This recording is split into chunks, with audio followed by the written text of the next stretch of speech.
Pemirsa, Anda masih bersama kami dalam Berita Lampung. Bagi Anda yang baru bergabung, berikut Berita Lampung pilihan hari ini.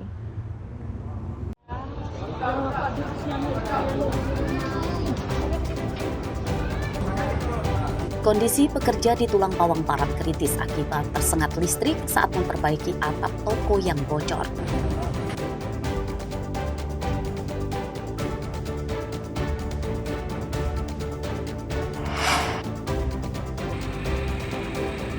Monyet turun gunung es. Puluhan monyet liar masuk ke permukiman di Bandar Lampung dan meresahkan warga.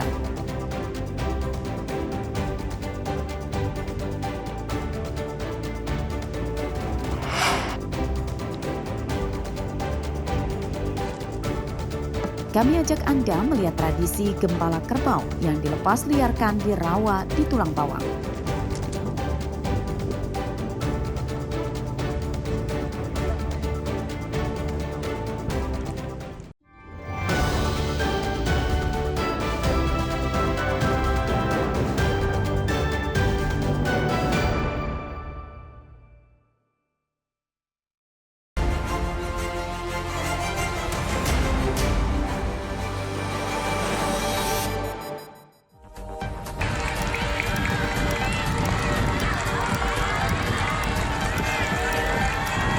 Aksi heroik murid sekolah dasar memanjat tiang bendera merah putih di tengah upacara hari ulang tahun ke-80 Republik Indonesia membuat haru orang yang melihatnya. Ia memanjat tiang bendera setinggi 8 meter untuk mengambil ujung tali yang putus dan tersangkut di atas. Bocah pemberani tersebut bernama Raihan Dias Rinawi, murid kelas 5 Sekolah Dasar Negeri Waimuli, Lampung Selatan. Aksi heroik dilakukannya saat ia mengikuti upacara di lapangan Merpati, Kecamatan Raja Basa, Lampung Selatan Minggu pagi. Jangan ditarik, mati belum. Kejadian bermula saat pengibaran bendera merah putih oleh petugas Paskibra, namun talinya tiba-tiba putus. Kepala sekolah yang tahu Raihan pandai memanjat kemudian memintanya memanjat tiang bendera. Di bawah, beberapa petugas upacara memegang tiang supaya tidak ambruk saat dipanjat oleh Raihan. Tali berhasil disambung dan upacara pengibaran bendera dilanjutkan hingga selesai secara hikmat.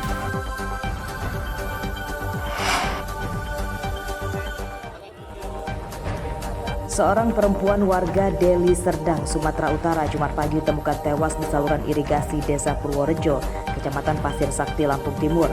Jenazah ditemukan warga terapung di saluran irigasi dan dilaporkan ke polisi. Dari hasil identifikasi pada mayat, korban bernama Hadijah, umur 59 tahun. Polisi tidak menemukan adanya luka bekas penganiayaan di tubuh korban dan penyebab kematian korban masih dalam penyelidikan. Dari tubuh korban juga ditemukan 2 ponsel dan uang Rp4.100.000. Berdasarkan informasi dari keluarganya, korban pergi dari rumah karena hendak ke Jakarta dengan naik bus lintas pulau. Namun saat baru berangkat dari rumah, ponsel korban tidak bisa dihubungi.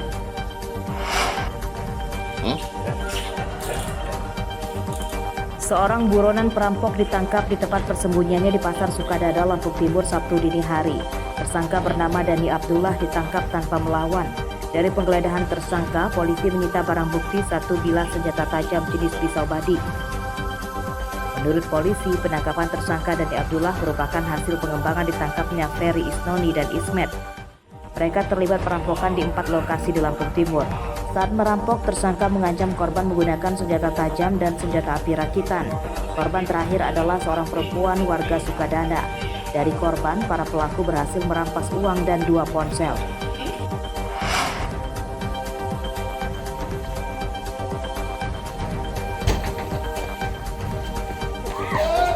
Seorang pencuri motor Dinas Polisi Lalu Lintas atau Polantas ditangkap di tempat persembunyiannya di sebuah bedeng atau mes buruh perusahaan perkebunan tebu di Kecamatan Gunung Batin, Lampung Tengah, Selasa dini hari.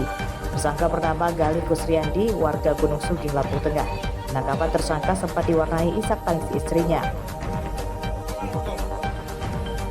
Dari penggeledahan di kamar tersangka, polisi menyita barang bukti sebilah golok dan kunci T.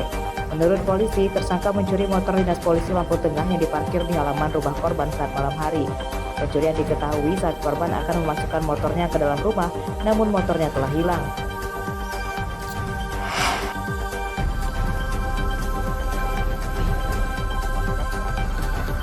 Gubuk di tengah kebun sawit yang dipakai tempat transaksi dan pesta narkoba di Desa Komering Agung, Kecamatan Gunung Sugih, Lampung Tengah, dirusak dan dibakar polisi Rabu siang. Pemusnahan gubuk untuk mencegah adanya peredaran narkoba di tempat ini. Pemusnahan sarang narkoba tersebut merupakan hasil pengembangan penyergapan 3 tersangka narkoba di 2 lokasi di Kecamatan Gunung Sugih oleh polisi. Mereka yang ditangkap, 1 diantaranya berperan sebagai bandar narkoba dan 2 lainnya sebagai pembeli. Dari penangkapan para tersangka, polisi menyita 4 bungkus sabu-sabu, timbangan digital dan bong atau alat untuk mengonsumsi sabu-sabu.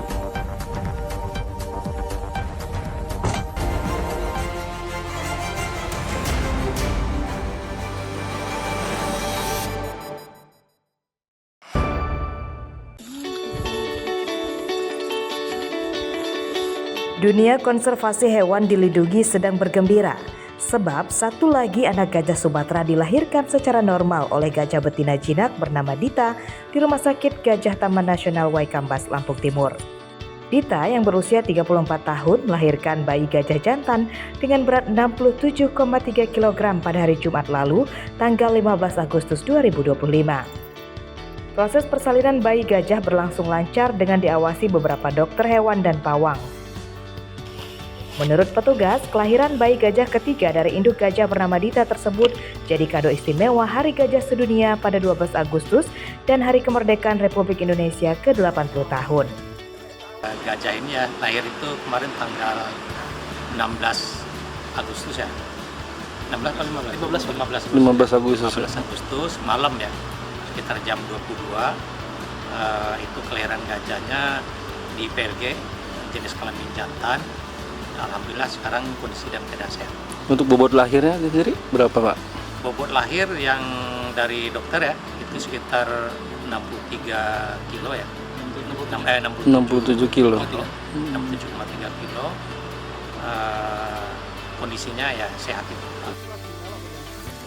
Taman Nasional Waikambas, Lampung Timur kini memiliki 62 ekor gajah jinak dan 160 gajah liar. Ada gajah yang melahirkan namun tidak sedikit pula yang mati. Berdasarkan data petugas Taman Nasional Waikambas, terdapat 5 ekor gajah yang mati sepanjang tahun 2023 hingga 2024 akibat sakit.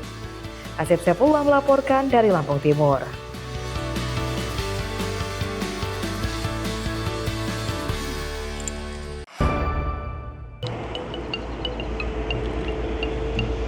Tradisi mengembala kerbau dilepas liarkan di Kecamatan Menggala, Kabupaten Tulang Bawang sudah berlangsung sejak zaman dahulu dan masih dipertahankan hingga kini. Beberapa peternak yang bertahan dengan tradisi tersebut adalah Herianto dan Fendi Sukarmi, warga Desa Kibang, Kecamatan Menggala, Tulang Bawang. Setiap hari keduanya mengembala kerbau di sebuah padang savana seluas puluhan hektar. Pada musim kemarau, pengembalaan akan lebih mudah. Namun jika musim hujan, mereka harus mengembala menggunakan perahu. Ratusan kerbau dibiarkan mencari makan sendiri sambil berendam di rawa. Pemiliknya mengawasi dari perahu sejak pagi hingga sore. Saat senja datang, mereka menggiring kerbau masuk ke kandang yang tak jauh dari rawa. Di setiap harinya kayak gini, dikasih makan kayak gini, dilepasin, digembalain. Setiap sorenya pulang ke kandangnya di pinggir sana.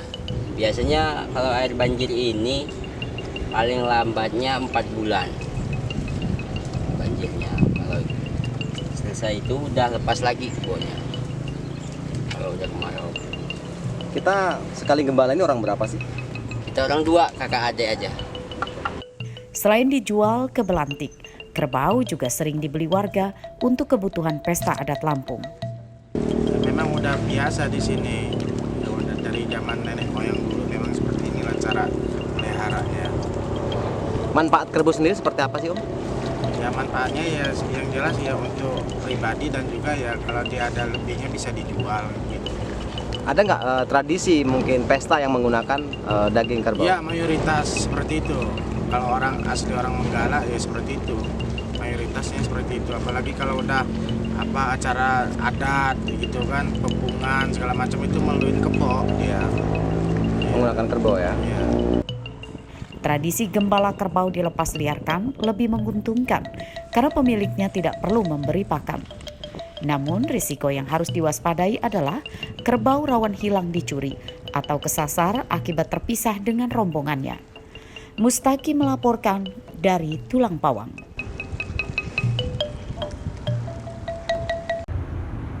Pemirsa, informasi tadi menutup perjumpaan kita pada pagi hari ini. Saya, Ade Anissa, beserta tim redaksi yang bertugas berterima kasih. Selamat beraktivitas dan sampai jumpa.